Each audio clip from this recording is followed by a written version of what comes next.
Hi, this is Don Pelto. I'm a user of Athena and Patient Education Genius. I just want to show you how I use it. I want to give you an example on a test patient, something that works great for me for them. So when I open up Athena, this is a test patient. At the same time, I go over here, I click third-party applications and Patient Education Genius, and then automatically it opens up Patient Education Genius on my Chrome browser, and it pulls up this. So I just do this for every patient.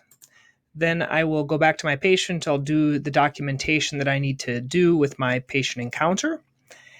And at the end of the encounter, I tell them I'm going to send them some patient information. And the great thing about Patient Education Genius is that all of my diagnoses are on the side here. These are my patient presentations. Basically, these are little Google Drive documents. So, for example, I'm a podiatrist, so I do Achilles tendonitis. And here's a little presentation that I do on Achilles tendonitis, and it can pop it up, and I can show the patient in the treatment room, kind of explaining things about Achilles tendonitis. And so these are the presentations that I might show them. Then afterwards, on Achilles tendonitis, I have these different documents. So you can put whatever you want in here. They do have some prefabricated documents from different organizations.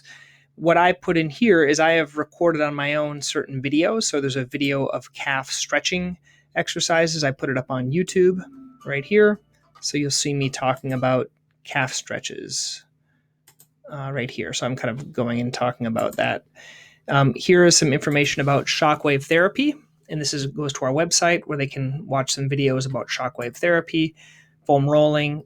This is a video I put on how to treat Achilles tendonitis. Here's information on regenerative medicine. Here's something about trigger point tools, and here's something about shockwave. So everything that they need is right here for this diagnosis of Achilles tendonitis. And here's some recommendations on Amazon. I find everyone's going to Amazon now, so you might as well give them the proper things that they should purchase on Amazon. So there's a link to Amazon. So the ones you want, you select. So you can select them all, or some of them, or none of them. And then you simply click this little send button. And this is my Amy test. So it has, I can send it via email or text message. I usually send it to both. This one doesn't have the text message. It has what they're being sent. If you want to keep adding some things, if you forget something, if they say, oh, by the way, I also have something else going on, you click the keep adding, and you can add it from any of these other, either your favorites. I have a few favorites, my booklets and things like that. And then when you're ready to send, it shows it up here, the number, and you click send, and it'll send it to Amy Test. And the neat thing is that after you send it, they will get an email and a text message, and it sends it back to them a couple of times until they respond. And there's some call to action in there to give an online review and to do some other things as well with this. So I think patient education, I didn't show you the portion of sending it because it's a little complex for me to share, but I wanted to show you my workflow. What currently were we doing before this? Well, the medical record itself, it has some patient information that they give out. It's generic stuff. You can't really include videos in it. You can't do handouts in it. You can't do these other things that are more custom. That's what I like about this. I can do custom information to my patients, and it kind of wows them. And also, if you see here in my medical record, it actually documents what they got from Patient Education Genius. So it documents that in their chart that they got that information. So I love the program. It works really well. I use it every single day with every single one of my patients. You can also see there's a tracking mechanism. It doesn't look like it's working in this actual one, but you could track and see who's opened what. I don't really have time. I don't think anyone has time to do that.